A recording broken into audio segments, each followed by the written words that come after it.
4,000 টাকায়, মাত্র 4,000 টাকায় সুপার লাক্সারি সুপার ফাস্ট একদম পুরো super luxury VIP AC sleeper coach বাস।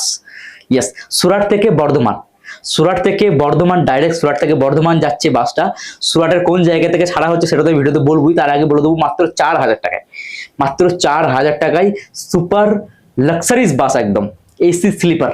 ওকে, বাসটা কোথা থেকে ছাড়বে, কত কি মানে কি বৃত্তান্ত, কিভাবে আপনি টিকিট বুক করবেন, সমস্ত বিস্তারিত কিন্তু আজকের এই ভিডিওতে আমি আলোচনা করবো। তার আগে আমি বলবো, অনেকে আমাকে বলে, অনেকে মানে ভারতের এমন কোনো জায়গা নেই, যে এমন কোনো রাজ্য নেই সেখান থেকে আমার কাছে কমেন্ট আসে না যে দাদা এই জায়গা থেকে বাস ছাড়বে কিনা, চেন্নাই থেকে ছাড়বে কিনা, কেরালা থেকে ছাড়বে কিনা, ব্যাঙ্গালোর থেকে ছাড়বে কিনা। ব্যাঙ্গালোর থেকে তো প্রচুর মেসেজ আসে, কিন্তু তাদেরকে বলবো যে ব্যাঙ্গালোর থেকে আমাদের সেরকম কিছু জানাশোনা নেই, তো ব্যাঙ্গালোর থেকে ছাড়বে কিনা সেটার ব্যাপারে আমাদের কোনো ধারণা নেই। আমাদের কাছে আছে বোম্বে আর সুরাট। তো বোম্বে থেকে কিন্তু প্রচুর মানুষ দেখে, বোম্বে থেকে এত মানুষ আমাদের ভিডিও দেখে এটা কিন্তু আমার জানা ছিল না। কিন্তু যখন বোম্বে থেকে ভিডিও বানাচ্ছি, মানে বোম্বের ভিডিওগুলো করছি, তখন কিন্তু বোম্বের প্রচুর মানুষ কিন্তু এটাকে রেসপন্স করেছে এবং অনেক মানুষের হেল্প হয়েছে, নো ডাউট। কিন্তু সাথে সাথে সুরাট থেকেও কিন্তু এর আগেও একটা ভিডিও বানিয়েছি আমি, সেখানে কিন্তু সামান্য একটা ইস্যু রয়েছে, কিন্তু অনেক মেসেজ কিন্তু অনেক ফোন কিন্তু আমার সুরাট থেকেও এসেছে যে দাদা সুরাট থেকে বাস ছাড়বে কিনা। তো এত দিন মানে দীর্ঘ টাইম একটা অবস্থান ঘটার পর আমিও মনে মনে চাইছিলাম যে কেউ তো একটা বাস ছাড় ভাই সুরাট থেকে, আবার ওগুলো তো সব সিট ফুল হয়ে গেছে, ওগুলো রেডি, ঠিক আছে, আবার তো একটা বাস ছাড়ো সুরাট থেকে কেউ না কেউ। তো ফাইনালি অনেকে বলে যে আমরা বাস ছাড়ছি, বিষয়টা কিন্তু আমরা কোনো রকম বাস ছাড়ছি না, আর ওইসব ব্যাপারে অভিজ্ঞতা আমার নেই, আর অভিজ্ঞতা নিতে চাইও না। তো আমরা শুধুমাত্র প্রচার করছি, আমরা আমাদের চ্যানেলের থ্রু প্রচার করছি, যেহেতু অনেক বাঙালি প্রবাসী এই মুহূর্তে একটা সমস্যার মধ্যে রয়েছে, তারা চাইছে যে এখন তারা তাদের রাজ্যে বা তাদের বাড়িতে ফিরে যাক। তো সেই জন্য একটা আমার চ্যানেলের থ্রু, আমার এই প্ল্যাটফর্মের থ্রু একটা ভিডিও বানিয়ে দিয়ে যদি কোনো বাঙালি প্রবাসীর হেল্প হয়, সাহায্য হয়, তো সব থেকে বেশি খুশি আমি। তো এই পরিপ্রেক্ষিতে কিন্তু ভিডিওগুলো বানানো। অনেকে বলছে যে আমি বাস ছাড়ছি, আমরা একদম নেই ভাই, আমরা বাস ছাড়ছি না। তো যাই হোক, আজকের যে মেন মুদ্দা, যে সুরাট থেকে বাসটা ছাড়া হচ্ছে, এই বাসটা ছাড়া হচ্ছে সুরাটের কাতার গ্রাম থেকে। ইয়েস, কাতারগ্রাম থেকে বাসটা ছাড়া হচ্ছে। বাসটা ছাড়ছেন যে মেন মুদ্দা, সেটা হচ্ছে মেন যে ভাই, সে হচ্ছে বিশ্বজিৎ ভাই। বিশ্বজিৎ ভাইয়ের কন্ট্যাক্ট নাম্বার কিন্তু স্ক্রিনে আমি শো করে দিয়েছি।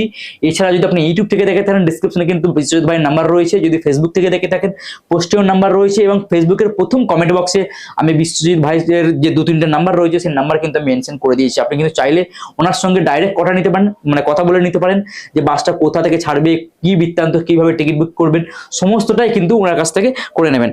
বাসটা কিন্তু কাতারগ্রাম থেকে ডাইরেক্ট বর্ধমান যাবে। তো বর্ধমান যখন যাবে, সুরাট কাতারগ্রাম থেকে যখন বর্ধমান যাবে, এটা কিন্তু মেদিনীপুর হয়ে ঢুকবে, মেদিনীপুর মেচেদা, ঠিক আছে, খড়গপুর এইদিকে হয়ে কিন্তু হাই রোডে হুগলি জেলা হয়ে তারপর এটা বর্ধমান ঢুকবে। এটা আমি আপনাদেরকে আগাম বলে দিই, ঠিক আছে। আর এই বাসটা ছাড়বে হচ্ছে 19শে এপ্রিল, 19শে এপ্রিল রাত্রি 11টার সময় কিন্তু এই বাসটা ছাড়বে কাতারগ্রাম থেকে। সুরাটের কাতারগ্রাম থেকে 19শে এপ্রিল রাত্রি 11টার মধ্যে কিন্তু এই বাসটা ছাড়া হবে। আর এই বাসটা সম্ভবত যাবে মেদিনীপুর মেচেদা খড়গপুর হয়ে, মানে হুগলি জেলা হাই রোড হয়ে কিন্তু বর্ধমান লাস্ট স্টপেজ ঢুকবে, ঠিক আছে। সুরাটের কাতারগ্রাম থেকে এই বাসটা ছাড়বে। এছাড়াও যদি আপনাদের সমস্যা না হয়, ভিডিওটা সেভ করে রাখুন, আমি আবার বলছি ভিডিওটা সেভ করে রাখুন। আর আপনাদের সুবিধার্থে কিন্তু কন্ট্যাক্ট নাম্বার স্ক্রিনে দেওয়া রয়েছে, ফেসবুকের প্রথম কমেন্টে কিন্তু নাম্বার দেওয়া রয়েছে বিশ্বজিৎ ভাইয়ের। আপনারা কিন্তু ডাইরেক্ট বিশ্বজিৎ ভাইয়ের সঙ্গে কথা বলে নিতে পারেন যে কিরকম কি, মানে যে যা বৃত্তান্ত, আপনি কিন্তু ডাইরেক্ট ওনার সঙ্গে। আর টিকিটটা বুক করতে গেলেও কিন্তু আপনাকে এই নাম্বারে ফোন করতে হবে, এই নাম্বারে ফোন করে দেবেন, ওরা কিন্তু টোটালি প্রসেস কিন্তু আপনাকে বলে দেবে যে কিভাবে কি টিকিটটা বুক করতে হবে। তো যাই হোক, যারা যেতে চান অবশ্যই বলবো ভিডিওটা খুব শেয়ার করুন, কারণ সুরাটে অনেক বাঙালি আটকে আছে এই মুহূর্তে, যারা কাপড়ের লাইনে, এমব্রয়ডারি লাইনে যারা রয়েছে, এছাড়া কর্পোরেশন যারা লাইনে যারা রয়েছে, যারা পরিযায়ী শ্রমিক মজদুর লাইনে যারা রয়েছে, বাঙালিরা রয়েছে মুর্শিদাবাদ সাইডের এই দিকে, তাদের কিন্তু বর্ধমান নামলে অনেক সুবিধা হবে। তারা কিন্তু আটকে রয়েছে, আমার কাছে 2-4টে বাঙালির ফোন এসেছিল, তারা ফেঁসে গেছে, ঠিক আছে, তাদের যে মানে ওই সুপারভাইজার থাকে সেও পালিয়ে গেছে, এরকম একটা ব্যাপার। তো আমি এসব নিয়ে ভিডিও করি না, অবশ্য আমার এটা কাজ নয় আর কি, যার কাজ সে করবে এগুলো। তো যাই হোক, সেটা নিয়ে কোনো সমস্যা নেই, কিন্তু আপনার এই শেয়ারের মাধ্যমে কিন্তু সে একটা বিকল্প খুঁজে পাবে। তো অবশ্যই যেখান থেকেই দেখছেন না কেন, ভিডিওটা অবশ্যই বাঙালি প্রবাসীর জন্য কিন্তু ভিডিওটা শেয়ার করুন, এবং শেয়ার করে অন্যকে দেখার সুযোগ করে দিন, যাতে করে সে কিন্তু একটা বিকল্প পায়, এবং এই বিষয়টা এই নাম্বারটার সঙ্গে যোগাযোগ করে সে কিন্তু তার বাড়িতে যেন পৌঁছানোর চেষ্টা করতে পারে। যাই হোক, এইবারে সুরাটের কাতারগ্রামে আপনি কিসে মানে বাড়ি যাচ্ছেন, বাসে না ট্রেনে, না যাচ্ছেনই না, এটা কিন্তু কমেন্টে জানাতে ভুলবেন না। দেখা হচ্ছে নতুন এইরকমই একটা ইনফরমেটিভ ব্লগ, ইনফরমেটিভ ভিডিওতে। ততক্ষণ মধ্যে ভালো থাকবেন। জয় হিন্দ, জয় বাংলা, ধন্যবাদ।